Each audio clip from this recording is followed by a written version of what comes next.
Bonjour à tous les passionnés d'histoire. Aujourd'hui, je vais vous parler du vin et de la bière.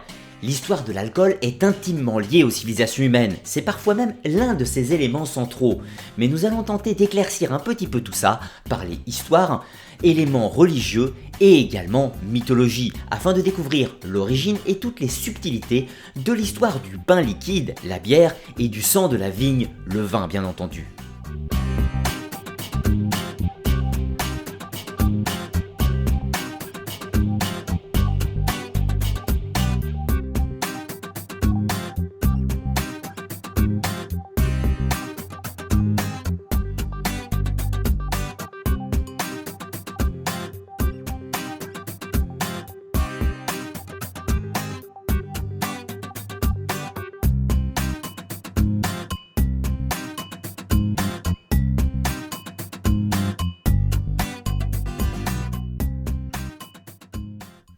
L'histoire de la bière et du vin est intimement liée aux grandes civilisations de l'histoire, et il est difficile de dater les débuts de leur périple. Les premières traces attestées de consommation d'alcool nous font remonter au néolithique, mais il est tout à fait probable que son usage remonte à des temps plus anciens encore. Trois éléments semblent apparaître simultanément sur la scène de l'histoire néanmoins: l'agriculture, la fabrication de poteries et par extension la découverte de la fermentation naturelle permise par les deux premiers. Il est cependant fortement probable que l'invention du vin et de la bière soit accidentelle.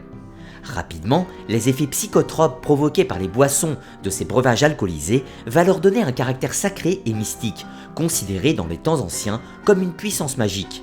De Noé à Dionysos, c'est le symbole de la civilisation des hommes. La culture du vin et de la bière s'est répandue sur tous les territoires. Leur développement est lié au peuple de l'Antiquité. C'est un témoignage des échanges culturels et commerciaux et des progrès technologiques et sociaux de cette époque. Les premiers chapitres de l'histoire de ces boissons se sont déroulés au Proche-Orient en même temps que l'agriculture et l'écriture. On peut donc dire que l'alcool est un indicateur de civilisation, aussi étrange que cela puisse paraître. Nous trouverons dans les civilisations de la Haute Antiquité de nombreuses représentations religieuses, médicales ou sociales de la consommation d'alcool. Des tablettes sumériennes et des vases, des fresques et sculptures égyptiennes, des tablettes gravées minoennes de l'île de Crète, mais aussi dans les plus anciennes œuvres littéraires, comme l'épopée de Gilgamesh, où l'on trouve cette phrase « Mange du pain, mais si tu veux vivre, bois de la bière ». On trouve aussi l'Iliade et l'Odyssée du poète grec Homère, et bien sûr dans la Bible, qui ne compte pas moins de 500 citations sur le vin ou le sang de raisin. L'alcool entra rapidement dans le domaine médical, notamment pour ses qualités antiseptiques, pour lutter contre les parasites, mais aussi pour purifier l'eau. Donc bien que cela puisse sembler bizarre aujourd'hui, dans l'Antiquité, l'alcool était un médicament bien pratique et fréquemment utilisé.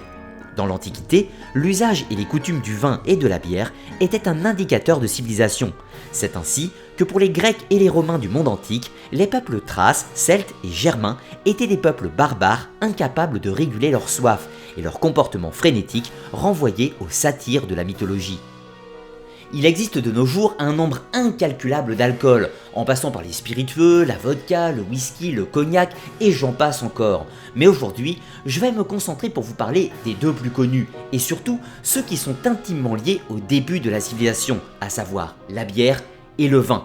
Bien entendu, cela n'est pas forcément valable par exemple pour l'Asie, où ce sera principalement l'alcool de riz, le saké, mais je vais concentrer mon étude historique de ce jour pour vous parler des civilisations de la Méditerranée et donc de la bière et du vin. La bière puise ses origines en Mésopotamie vers 4000 ans avant Jésus-Christ.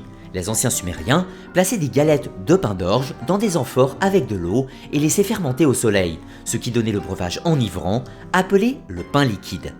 Nous retrouvons plusieurs tablettes d'argile présentant la fabrication et la consommation, et ce n'est pas moins de 20 sortes de bières différentes, principalement à base d'orge, que nous retrouverons en Mésopotamie. C'est ainsi que les hommes de la Haute Antiquité buvaient le breuvage avec de longues pailles afin de ne pas avaler les morceaux de pain non dégradés dans les récipients. Notons quand même que la loi babylonienne condamnait la mauvaise bière. Du coup, le mauvais brasseur était condamné à être noyé dans sa propre production. Autant dire qu'on ne rigolait pas avec ce sujet dans l'Antiquité. La bière est alors consommée à table ainsi que sous forme de remède et bien sûr dans le cadre de la religion. On retrouve également la boisson des dieux dans l'Égypte antique qui est alors considérée d'origine divine. Dans la mythologie, c'est le dieu Osiris qui aurait oublié en plein soleil une préparation d'orge mélangée à de l'eau sacrée du Nil, créant ainsi l'eau d'orge ou la bière. Et bien sûr, sont les hommes qui ont récupéré la décoction ou l'un des nombreux secrets des dieux. Dans les temps anciens, la bière était préparée par les femmes et servie par les prêtresses, ce qui nous renvoie au caractère religieux du breuvage. La bière était considérée comme un véritable aliment à cette époque qui servait aussi de monnaie d'échange. A noter qu'il était très tendance pour les personnes riches de prendre des bains de bière pour ses vertus médicinales, notamment la célèbre Cléopâtre Philopator. L'art de la fabrication de la bière va alors se répandre dans tout le berceau méditerranéen, mais les Grecs et les Romains vont lui préférer le vin. A contrario, ce sera chez les peuples appelés barbares que le pain liquide va prospérer, notamment chez les peuples celtes et germains. D'ailleurs, les Gaulois, après la conquête de César, lui donnent le nom de Cervoise ou de Servisia, du nom de la déesse Cérès de la fertilité et des moissons, et développeront de nouvelles méthodes de fabrication à base de houblon en plus de l'orge. Ils seront aussi les inventeurs du tonneau qui va grandement faciliter les méthodes de fermentation, conservation et de transport, car voyez-vous, les Celtes consommaient beaucoup de bière. À cette époque, la bière était aromatisée de miel et de différentes épices aromatiques, mais était toujours brassée par les femmes dans le cadre du village. La chute de l'Empire romain et la christianisation de l'Europe va profondément impacter la culture de la bière. L'Église romaine qualifie la bière de liquide diabolique et l'oppose au vin, symbole du sang du Christ. Mais il aurait fallu bien plus que la toute-puissance du Vatican pour stopper l'épopée de la bière, car cette dernière avait plusieurs cordes à son arc. Tout d'abord, elle possède des vertus antiseptiques bien utiles en cette époque avec tous les problèmes d'hygiène. Elle apporte également beaucoup de nutriments pour le corps et donc contribuait grandement à la nutrition. Elle possède également un faible coût de production qui la rend accessible à tous, bien plus que le vin. Ce sera sous le règne de Charlemagne que le privilège de la fabrication sera accordé aux moines des abbayes et par la suite, de nombreuses corporations de brasseurs et des guildes vont se constituer, développant un véritable commerce florissant. C'est ainsi que toutes les régions rivalisent par de subtiles recettes et savants mélanges d'orge et de houblon afin d'obtenir la meilleure recette. La grande quantité consommée au Moyen-Âge s'explique également par la raréfaction de l'eau potable. Car oui, à cette époque, on pouvait facilement mourir en buvant de l'eau. Il était donc beaucoup plus prudent de boire de la bière. Il n'était donc pas rare que les gens ingèrent entre 1 litre, 2 litres, voire même 3 litres de bière par jour, si ce n'est plus, et particulièrement au sein des monastères, vu qu'ils la fabriquaient. Je vous laisse imaginer l'état des moines pour la prière du soir. Le brassage n'était cependant pas réservé aux seuls moines des abbayes, mais les laïcs devaient s'acquitter de taxes afin d'avoir le droit de produire et de vendre. Il aurait été dommage pour l'État de ne pas taxer ce produit fort lucratif. La codification et le nom d'usage bière sera codifié en 1489 par le statut des brasseurs de Paris. Mais c'est la révolution industrielle qui va présenter le grand tournant, car les méthodes de fermentation restaient hasardeuses, mystérieuses ou encore incomprises, et la conservation tout autant. L'apparition des systèmes de conservation et la chaîne du froid, ainsi que les travaux de Louis Pasteur en 1854, qui découvrent les micro-organismes présents dans la levure, vont tout changer. C'est alors le début des recherches sur le contrôle de la fermentation afin de rendre la bière plus saine et plus claire. De là à dire que la bière est devenue meilleure, c'est un autre sujet. Il n'empêche que cela va permettre d'augmenter la production et les méthodes de conservation. La pratique du brassage devient automatisée et les maîtres brasseurs traditionnels disparaissent progressivement, mais ne sont pas morts pour autant, bien que la Seconde Guerre mondiale a failli marquer la fin définitive de l'antique tradition du brassage. Aujourd'hui, il existe encore de nombreuses abbayes avec leurs hordes de moines qui s'attachent à nous produire encore et toujours le pain liquide, la cervoise ou la boisson des dieux. En 1950, ce sera le début de la mise en bouteille industrielle, puis en 1963, l'apparition du fameux pack de bière. Malgré l'industrialisation, il reste encore dans les abbayes les recettes ancestrales de la bière du Moyen-Âge. Notons pour l'exemple que les bières dites trappistes sont brassées exclusivement dans les abbayes de l'ordre des cisterciens.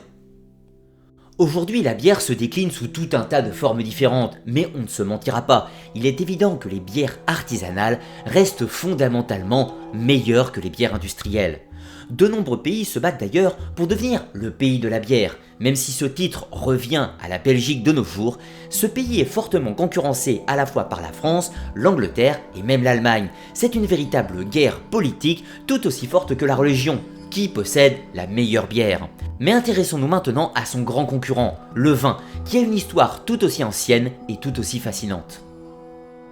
Les débuts de la culture de la vigne remontent à 7000 ans avant Jésus-Christ en Arménie et dans le Caucase, puis par la suite en Mésopotamie où nous trouverons la plus ancienne cuve de fermentation à vin datée de 6100 avant Jésus-Christ accompagnée de son pressoir. Mais la plus ancienne représentation de l'art viticole se retrouvera en Égypte au 3e millénaire avant Jésus-Christ sur des bas-reliefs avec des scènes de vendange et de presse. Pour les anciens Égyptiens, le vin était réservé à l'élite, aux souverains des palais et à leurs entourages, et les premiers pharaons l'emportaient allègrement pour la vie d'après dans leurs tombeaux. Mais les ouvriers, quant à eux, étaient condamnés à boire de la bière. L'art de la viticulture va alors se répandre vers 2000 avant Jésus-Christ dans la culture mycénienne et chez les peuples de Phénicie dans l'actuel Liban. Par la suite, les marins grecs et phéniciens vont implanter la culture de la vigne dans tout le bassin méditerranéen, notamment via leurs nombreux comptoirs commerciaux. L'on retrouve ainsi la culture de la vigne en Espagne, en Afrique du Nord, dans la civilisation punique, en Italie chez les Étrusques, mais aussi en Sicile et en France dans les comptoirs grecs. En 500 avant Jésus-Christ, le commerce du vin s'est répandu partout, aussi bien à Rome que chez les peuples celtes, qui seront tous deux de grands consommateurs. Les premiers vins étaient faits à base de raisins noirs, associés à de nombreuses plantes aromatiques ou des épices. Le mélange final était alors coupé à l'eau, ce qui lui donnait une couleur claire. Le vin était un mets raffiné, servi aussi bien à table que lors de cérémonies religieuses. Son goût incomparable et l'ivresse qu'il procure font du vin le symbole des plaisirs terrestres ou célestes. Au banquet, à la table des rois et des dieux, bonne chère rime avec ivresse ou nectar des dieux. Le vin prit ainsi le rôle de l'ambroisie des hommes. Pour les Grecs, le vin était symbole de civilisation, de ceux qui savent exploiter et cultiver les fruits de la science des dieux, car la vigne était l'un des cadeaux du monde céleste. Le vin est omniprésent dans la littérature grecque et il inspirera de nombreux mythes divins et notamment avec Dionysos, le dieu de l'ivresse et son cortège de créatures. La notion de grand cru existait déjà chez les Grecs et leurs vins seront réputés autour de la Méditerranée. Les Grecs buvaient du vin lors du symposium, des repas conviviaux et festifs.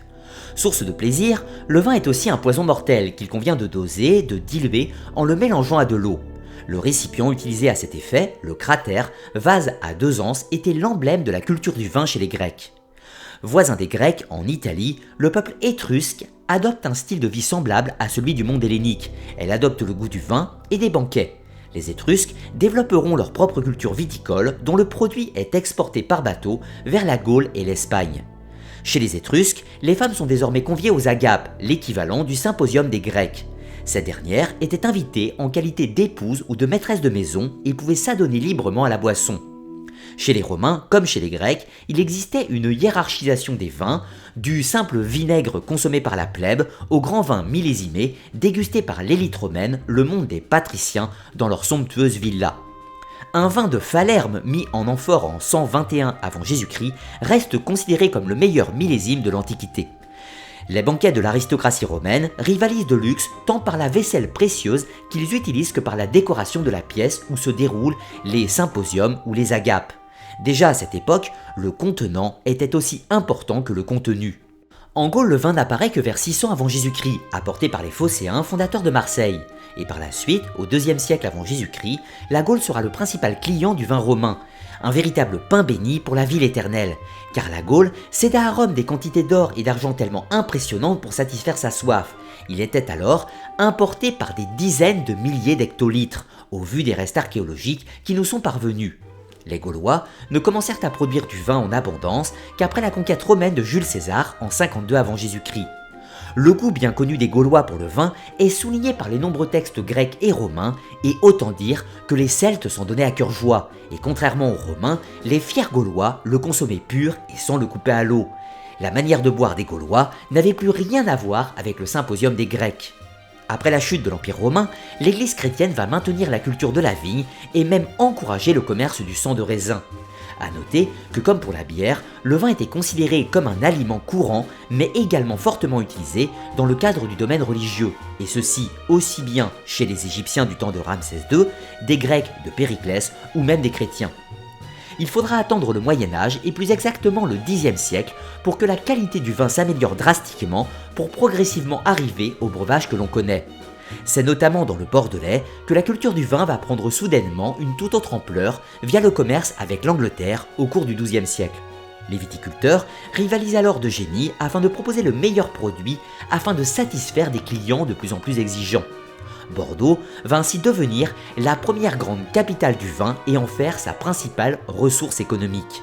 Le vin fut toujours considéré comme un produit de luxe, ce qui explique que la bière était plus répandue dans les classes populaires du Moyen-Âge, et le vin, à contrario, plus présent dans les milieux aisés et nobles.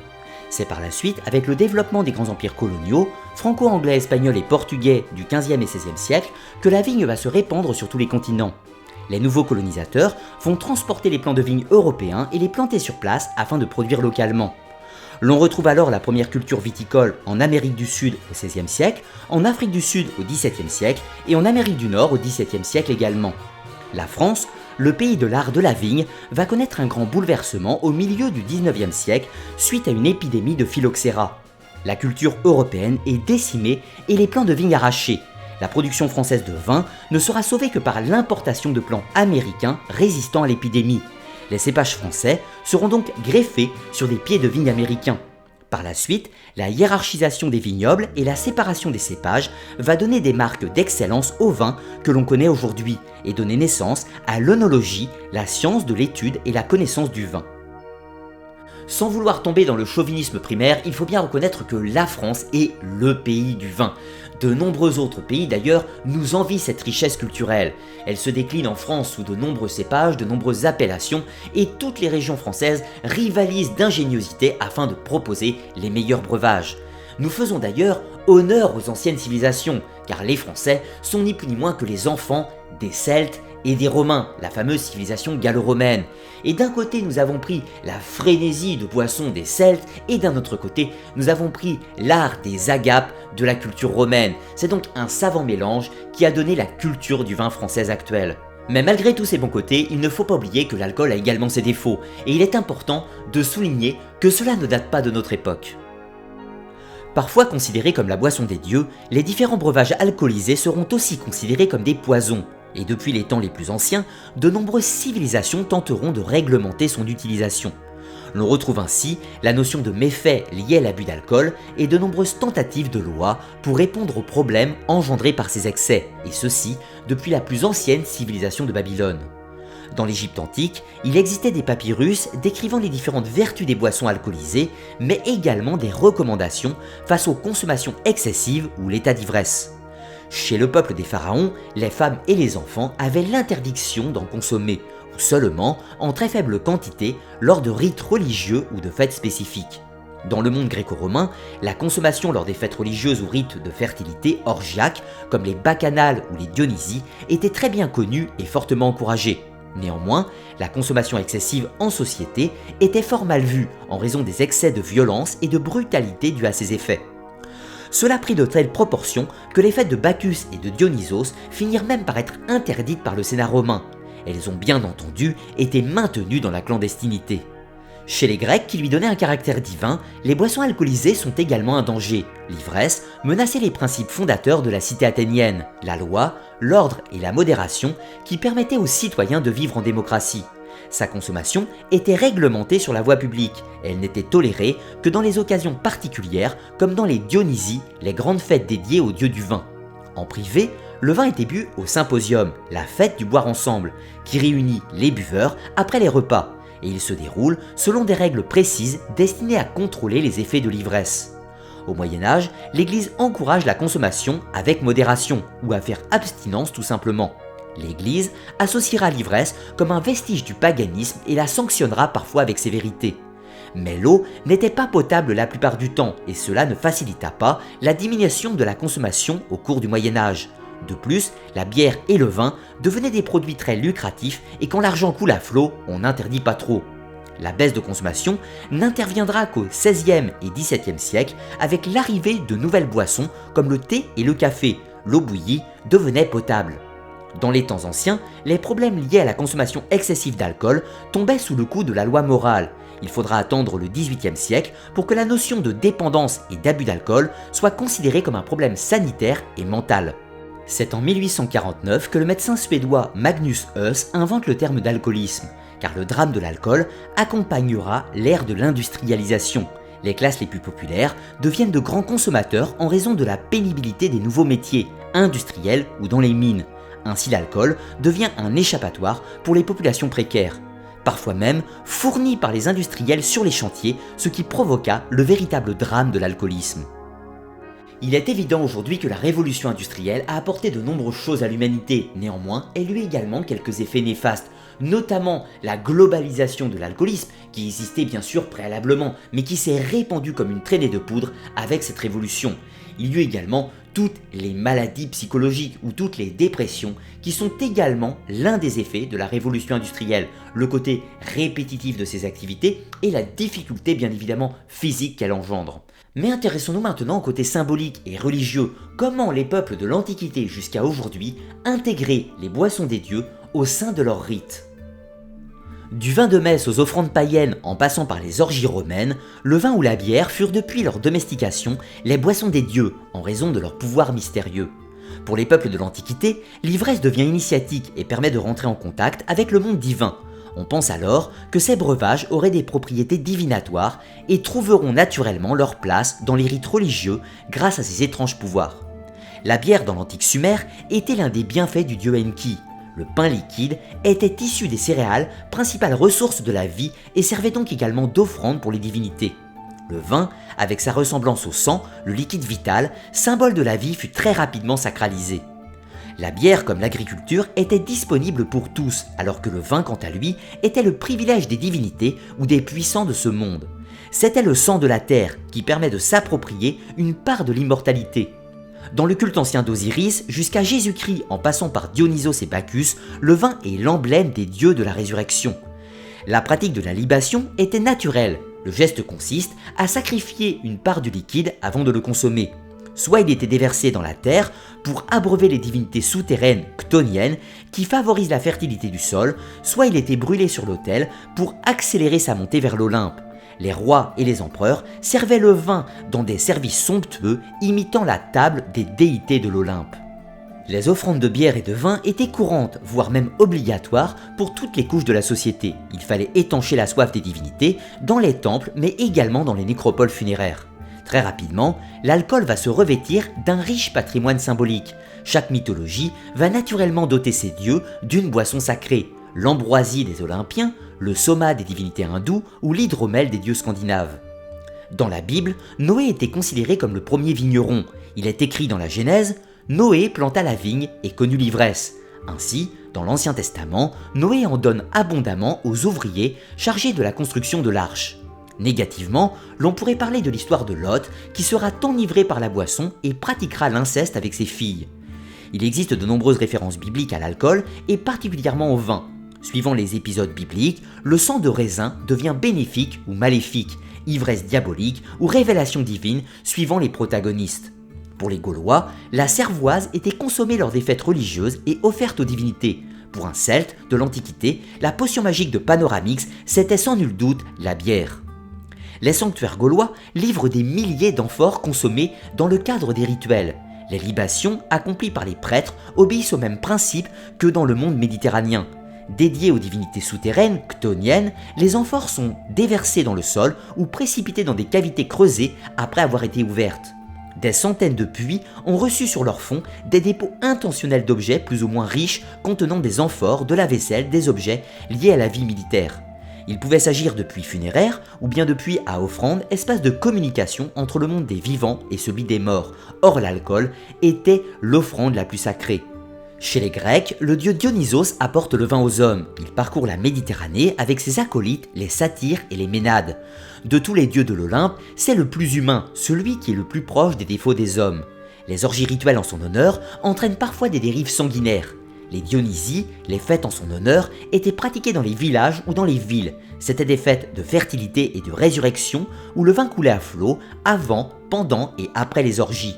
Nous retrouvons un rite équivalent à Rome avec les bacchanales qui provoqua de nombreux scandales dans la ville éternelle. Les dangers de l'alcool sont également présents dans la mythologie, avec la folie d'Héraclès qui tuera ses propres enfants sous l'emprise de la boisson des dieux. Dans les mythes nordiques, les deux factions de dieux, les As et les Vannes, feront la paix lors de la création de l'hydromel. L'alcool devient ainsi le symbole d'échange et de partage dans la convivialité entre les hommes. D'ailleurs, tout contrat entre les hommes devait être validé par le partage d'une coupe d'hydromel chez les tribus nordiques. Chez les chrétiens, dignes successeurs des religions qui l'ont précédé, le vin ne fut pas oublié non plus. Dans les mythes, Jésus transforme l'eau en vin dans la ville de Cana et plus tard partagera le pain et le vin avec ses disciples lors du dernier repas. De nos jours, le vin est toujours utilisé par les prêtres lors de la messe, symbolisant le sang du Christ. Inversement, dans le cas de l'islam, toute utilisation d'alcool était prohibée. C'est d'ailleurs l'une des seules religions anciennes à l'avoir interdit. Dans les rituels mortuaires de nombreuses cultures, les boissons des dieux étaient unanimement utilisées. Dans l'Antiquité, le vin ou la bière entretenaient toutes sortes de liens avec le monde de la mort et permettaient de communiquer avec les défunts. En Gaule, en Égypte, en Grèce et à Rome, des amphores sacrées remplies d'alcool étaient déposées auprès du défunt pour faciliter le voyage de l'âme dans la vie d'après.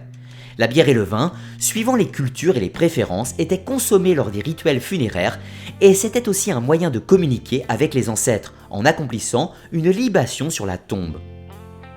Il est évident aujourd'hui que l'on peut considérer que la bière et le vin ont joué un rôle dans l'essor des civilisations. Néanmoins, il ne faut pas le lire au premier degré, ce n'est pas l'alcool lui-même qui a joué un rôle, c'est ce qu'il a provoqué. Déjà, il était utilisé dans les cérémonies religieuses et de ce fait tout le monde y participait, il avait donc un rôle fédérateur. Mais il faudrait encore plus s'intéresser aux symposiums des Grecs, ces réunions de buveurs, ou aux agapes des Romains, que l'on retrouve aussi chez les Étrusques. Évidemment, les Celtes avaient également leur propre fête, qui ne se nommait pas comme ça, mais ils se rassemblaient afin de boire ensemble. C'est donc des rendez-vous humains, des moments où les personnes se retrouvaient afin de parler de différents sujets politiques, philosophiques et de tout un tas d'autres choses. C'est la même chose que quand vous allez au café avec vos amis pour avoir une bonne discussion et passer un bon moment. Bien entendu, si vous voulez que votre conversation reste sur un certain degré intellectuel, il ne va pas falloir trop consommer, l'excès étant toujours mauvais. Je vous rappellerai d'ailleurs également que le mot symposium des Grecs, ces réunions de buveurs encore une fois, sont devenus des congrès scientifiques aujourd'hui, des hauts lieux de rassemblement afin de parler de physique, de médecine, de sciences, dans tous les domaines de la société. C'est ainsi une véritable filiation entre ces rendez-vous de l'Antiquité et les congrès scientifiques de notre époque actuelle. Dans tous les cas, après cette courte émission, si l'envie vous prend de déguster un verre de vin ou une cervoise bien fraîche, pensez à faire une petite libation pour honorer les anciens des civilisations antiques qui ont pris le temps d'inventer les boissons des dieux. Mais attention, prenez garde à ne pas en abuser, car toutes les bonnes choses doivent être consommées avec modération et on ne le rappellera jamais suffisamment. J'espère dans tous les cas que cette vidéo vous aura plu et comme d'habitude pensez à la liker, la partager et la commenter. Et pour ceux qui le souhaitent, vous pouvez me rejoindre sur le site Tipeee, un site de financement participatif pour encourager mon activité et me permettre de sortir des vidéos gratuites sur ma chaîne YouTube. Je vous rappelle également que cet accès au Tipeee vous donnera accès aux académias, des émissions privées non vulgarisées où l'on peut rentrer dans la technique de tous ces différents sujets.